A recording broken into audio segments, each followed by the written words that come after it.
नमस्कार मंडळी, आज वाचूया अमृतवेलचा भाग 15वा. चला तर मग लगेच सुरुवात करूया. उजाडते न उजाडते तोच नंदा उठली. मात्र नेहमीप्रमाणे वरांड्यात आल्यावर पार्वती तिचा चहा घेऊन तिच्यापुढे आली नाही. नंदाला नवल वाटले. घड्याळाच्या काट्याच्या तालावर पार्वतीचे काम सदैव चाले. तिला एकदम ताप बीप तर आला नसेल ना, अशी नंदाला शंका आली. ती बंगल्याच्या मागच्या बाजूला वळली. स्वयंपाकघरात दिवा दिसत होता. हळू आवाजात कोणीतरी बोलत होते. किंचित पुढे होऊन तिने पाहिले. पार्वती एका पुरुषाच्या हातातून आपले हात सोडवून घेण्याचा प्रयत्न करीत होती. तो ते घट्ट धरून मिश्किलपणे हसत होता. नंदाला मुंबईतले वसूचे बोलणे आठवले.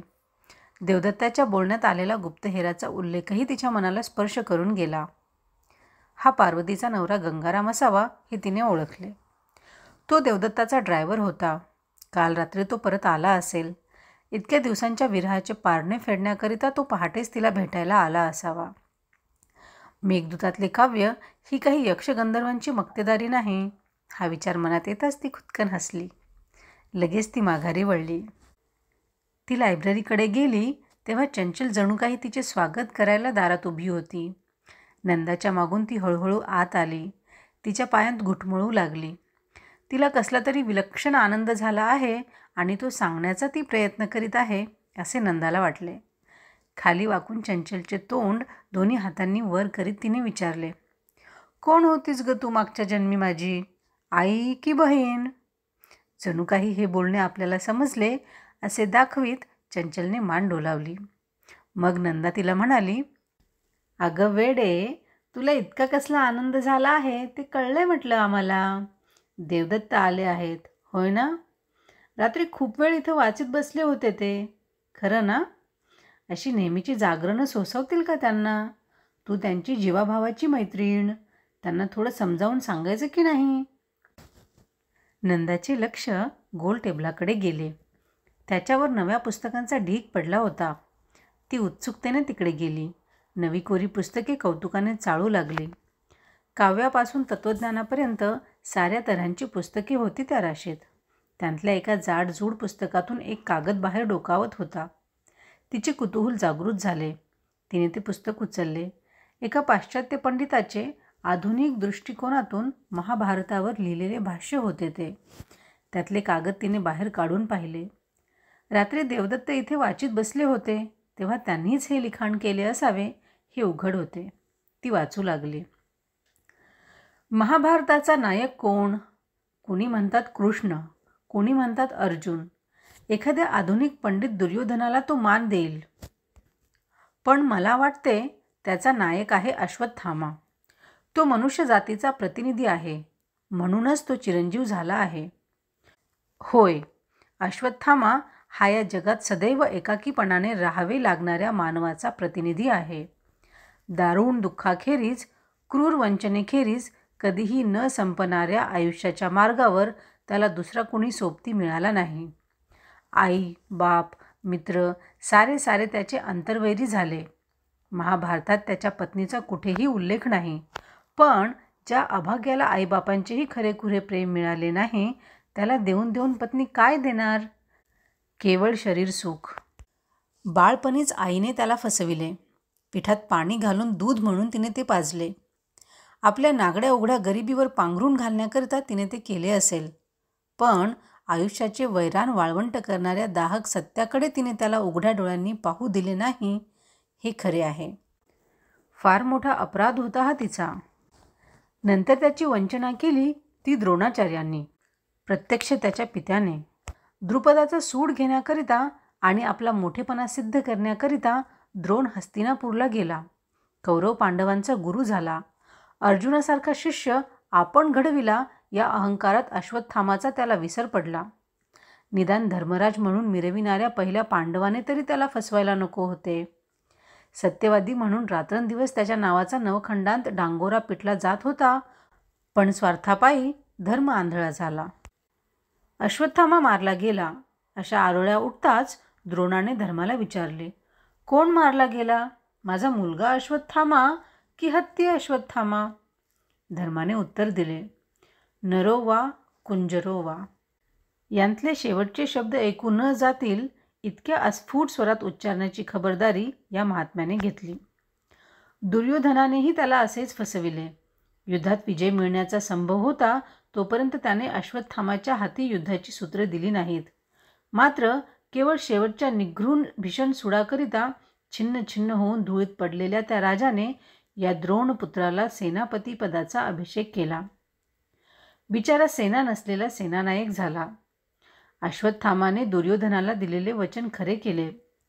पांडव आमरण विसरणार नाहीत असा त्यांचा सूड घेतला. त्या सुडाचे प्रायश्चित्त त्याला एकट्याला भोगावे लागले. त्याच्या मस्तकातला मणी हिरावून घेतला गेला. तिथे कायम वाहणारी जखम निर्माण झाली. जगातला प्रत्येक अभागी मनुष्य अशीच एखादी वाहती जखम सोबतीला घेऊन जीवन कंठीत असतो. ही भयानक जखम मस्तकी धारण करून चिरजीवनाचा शाप भोगीत अश्वत्थामा रानमाळ भटकत आहे. या भ्रमंतीतही बिचारा एकाकी आहे. त्याच्या या दुःखात त्याची पत्नी सहभागी झाली असा महाभारतात कुठेही उल्लेख नाही. आपल्या दुर्दैवी पतीला साथ देत तिने देह ठेवला असता तर सीता सावित्रीपेक्षाही ती अधिक वंद्य झाली असती. पण व्यासाच्या उत्तुंग प्रतिभेला सुद्धा अशा पत्नीची कल्पना करता आली नाही. एकच प्रश्न सारखा मनाला टोचत राहतो, क्षणभरही चैन पडू देत नाही. अश्वत्थामाच्याच वाट्याला हा सारा भोग का यावा? दारुण दुःखातून मुक्त होण्याचा मृत्यू हा सुलभ मार्ग असतो, पण त्याच्या लेखी हा चोर दरवाजा सुद्धा बंद करण्यात आला. तो का? कागदांवरचे लिखाण इथेच संपले होते. पण जे लिहिले होते तेवढ्याने नंदाच्या मनातले मोहोळ पुन्हा उठविले. हा केवळ कल्पनेचा विलास आहे की अश्वत्थामाच्या रूपाने देवदत्ताने आपली अंतरीची व्यथा प्रकट केली आहे? अश्वत्थामाच्या पत्नीचा तो अनपेक्षित उल्लेख तो लिहिण्याच्या ओघात आला आहे की देवदत्ताने या बाबतीतल्या आपल्या दुःखाला शब्दरूप दिले आहे? असे हे लोकविलक्षण दुःख आहे तरी कसले? 6 वर्षांच्या सहजीवनात वसूने ते समजावून घेण्याचा प्रयत्न करायला नको होता काय? देवदत्ताविषयी तिच्या मनात अनामिक पण असीम करुणा उत्पन्न झाली. एखाद्या अपघातात सापडलेल्या माणसाविषयी वाटावी तशी. घुंगरू खुळखुळले. चंचल काय करीत आहे हे पाहण्याकरिता नंदाने कागदांवरील आपली दृष्टी वर केली. देवदत्त तिच्याकडे टक लावून पाहत उभा होता. ती गोंधळली, शरमली. काय बोलावे हे तिला सुचेना. देवदत्ताने तुटक स्वराने विचारले, दुसऱ्यांचं लिखाण परवानगी वाचून वाचणं बरं का? नंदा गोरीमोरी झाली. खाली पाहत पुटपुटली, माफ करा हं. देवदत्त खळखळून हसत म्हणाला, तुम्हीच मला माफ करायला हवं. भुवया उंचावत नंदाने विचारले, का बरं? तुमच्यासारख्या विदुषीला माझं हे भिकार लिखाण वाचण्याची तसदी घ्यावी लागली म्हणून. देवदत्ताने चेंडू तिच्याकडे टोलविला होता. तो कौशल्याने परत पाठविणे प्राप्त होते. मिस्किलपणे त्याच्याकडे बघत नंदा म्हणाली, या जगात बहुतेक माणसं आपली किंमत आहे त्यापेक्षा अधिक मानतात. आपलं पितळ सोनं म्हणून जगाच्या बाजारात खपवितात. आपण अगदी दुसऱ्या टोकाला गेलेले दिसता. स्वतःचं सोनं पितळ म्हणून विकण्याचा हट्ट चाललाय आपला. देवदत्त खिन्न स्वराने उत्तरला, कुणाला ठाऊक ते पितळ आहे की कथिल आहे? असं काहीतरी लिहिताना धुंदीचे क्षण येतात. स्वतःला पार विसरून जाता येतं. जगाच्या सुखदुःखांशी समरस होता येतं. म्हणून हे व्यसन मी जळवून घेतले. लग्नापूर्वी खरडलेले सारे कागद वसूला वाचायला दिले होते, पण तिनं त्यातलं एक अक्षरसुद्धा कधी वाचलं नाही. मग एके दिवशी माझ्यातला संबंध जागा झाला. त्यानं या साऱ्या कागदांना काढी लावली. मी मंत्र म्हणू लागलो, अग्नेय स्वाहा इदं न मम. गाडी अप्रिय विषयाकडे वळत होती. ती हळूहळू तशी वळली तर देवदत्ताच्या दुःखाचा आपल्याला नीट उलगडा होईल असे नंदाला वाटले. म्हणून ती म्हणाली, महिना होऊन गेला. मी रोज इथे येते, पुस्तकं विस्कटते, हवी ती पुस्तकं घेऊन जाते. पहिल्या दिवशी तेवढं मला तुमचं दर्शन झालं. त्यानंतर कुठं दूर शिकारी बिकारीला गेला होता वाटतं तुम्ही. शिकारीलाच गेलो होतो म्हणायचं. मात्र जंगलातल्या हिंस्र पशूंची पारद नव्हती ही. माणसाच्या मनातल्या जंगलात लपून बसलेल्या श्वापदांची शिकार होती ही. आपण सहज विचारलेल्या प्रश्नाचे असे काही उत्तर येईल अशी नंदाची कल्पना नव्हती. नेहमीच्या सरावातले विजेचे बटन दाबायला जावे आणि त्याचा धक्का बसावा तशी त्याची स्थिती झाली. तिने त्याच्याकडे निरखून पाहिले. त्याचे डोळे एखाद्या खोल डोहासारखे दिसत होते. बाह्यतः शांत, पण आत काहीतरी लपविणारे.